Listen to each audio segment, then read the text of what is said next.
In this video, I share the story of how a simple photo of an old bank opened a rabbit hole that led me to this bank's tragic history.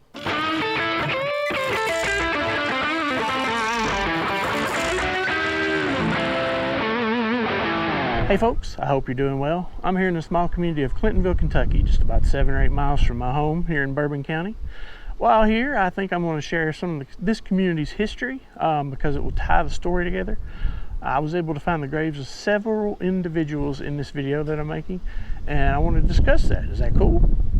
Yeah, that's cool. All right then, let's get at it. So Clintonville was originally called Stipp's Crossroads. It was named after two early settlers, John and George Stipp, and we will see those folks a little bit later. Clintonville, it was a booming community before the Civil War. Well, how busy? Well, they had a tavern and 4 saloons. I mean, there's no better indication that a town, an old school town, is doing well than several houses of ill repute. You know what I'm saying? If ain't nobody working, ain't nobody drinking. The name Clintonville actually came a little bit later, as it was taken from the local Masonic chapter here. It was organized in 1825, and that was called the DeWitt Clinton Lodge. Then in 1903, William F. Heathman, he established Farmers Bank here in Clintonsville. The little building served the community well up through 1924. Unfortunately, that's when tragedy struck and the bank would soon close. It was different things later on in the years, but specifically the bank is what we're here to talk about. In May of 1924, there was an attempted robbery here at the little bank. The would-be robbers used a torch to get into the building and then some nitroglycerin to try to blow the safe. From what I could find, they only got through the outer door before the neighbors sounded the alarm and they all came running, and obviously the perpetrators tucked tail and ran.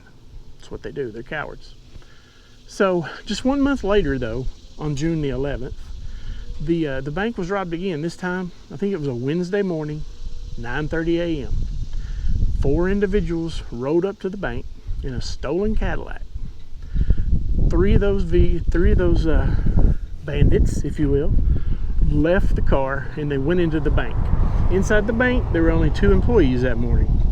One was Frank Buchanan. He was a stockholder or director of the bank, and the other was his son-in-law, Walter Gibson. Walter was the teller that morning, working with Mr. Buchanan.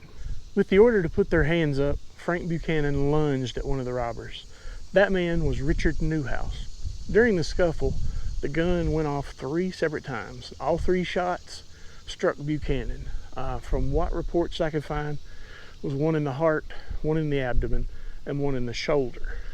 Unfortunately, that was enough to take the life of Frank Buchanan. Mr. Buchanan, he clung to Newhouse, who on his way out the door dragged him out onto the pike, the little street here that you see. Unfortunately, that's where he took his last breath. As for his son-in-law, Gibson, he went into his little teller cage and got his revolver, and he ran back out shooting at the robbers as they tried to flee. One of the robbers, Elmer Hall, Gibson hit in the face, and he put one in Mullen's foot as he was entering the car. Robert Mullen suffered yet another shot, this time in his other foot. His old buddy Elmer Hall was responsible for that one. It was an accidental discharge. Now, I'd be lying if I told you I wasn't smiling a little bit right here. It's not a laughing matter. But don't it feel good when karma shows up that quick? I like it. All 4 assailants were eventually apprehended, and they were to be tried here in Bourbon County. The getaway driver was Robert Mullen. He received a life sentence, while the other 3 weren't quite so lucky. Elmer Hall, George Farrell, and Richard Newhouse, they were all sentenced to death and were executed within a year. It's a tragic story that honestly I knew nothing about when I took that photo several years ago.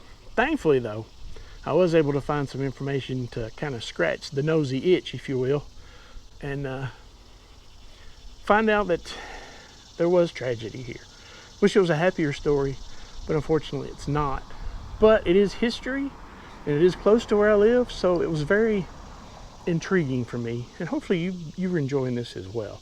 So let's go visit the folks we just talked about with no bandits. Let's go talk about the good folks. All right, this way. You ready? Let's go.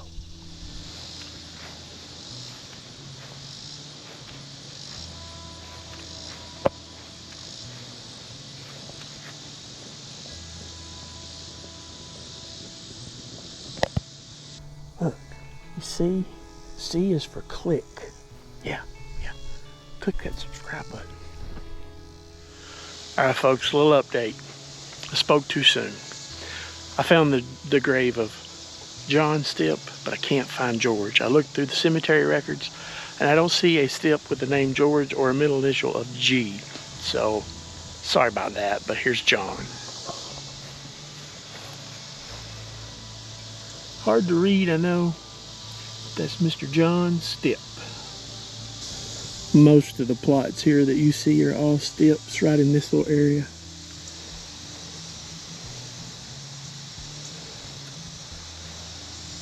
Not too far, right up there, is where Mr. Gibson lies.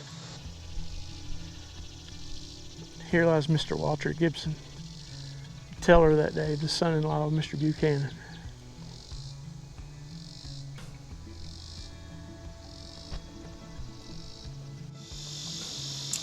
Here lies Mr. Heathman, the gentleman that established the bank.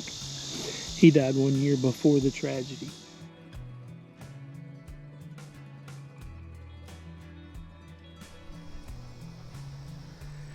Here we are, folks. The grave of Mr. Frank Buchanan and his wife Lucy. I don't know how well it shows on the video here for you. It's pretty molded over. Maybe we need to get out here and clean this one day. But Mr. Frank Buchanan, 1862 to looks like 24. And Lucy Buchanan, 1868, I believe, to 1963. You know, Mr. Buchanan made a quick decision, and I think it was the right decision. A lot of people may think, well, that's silly. A man's got a gun and you try to take it away from him. I see that differently. I see that as this was 1924. Soon after came the Great Depression. So none of these banks were federally insured. So if they got robbed, the people's money was just gone. That's just how it was back then. So I really think Mr. Buchanan, being a retired farmer, was probably a pretty good battle until the shots were fired. But I think he was just loyal and loving and protecting his community that he had helped to build, right? He saw that everything would be taken from the entire town, everyone's profits, everyone's savings, everyone's, every penny they had was likely in that little bitty bank. And so I find it heroic, courageous, and it's traits that I feel a lot of people lack these days, if I'm going to be perfectly honest about it. People are like, oh yeah, well, cops will get them, and they just keep on moving. Or, bank's insured, take it all, who cares? I don't think that was Mr. Buchanan. I think Mr. Buchanan was a man of few words and a lot of actions. Unfortunately, it took 4 knuckleheads, several that had long lists of prior arrests and actually been in prison, to come down and take the life of this man for absolutely nothing. They got no money, they got shot, they got executed. It's a pretty dumb deal, if you ask me. So that's going to do it here from Clintonville.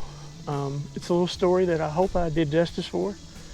It's 100 years, 100-year-old story. Wow, that's wild. If you like what I did here, and you'd like to see some more of that, let me know in the comments.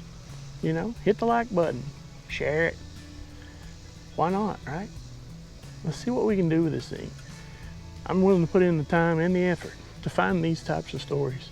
If you guys are willing to watch them and give me that boost of confidence I need to go after them. All right? Till next time. See ya.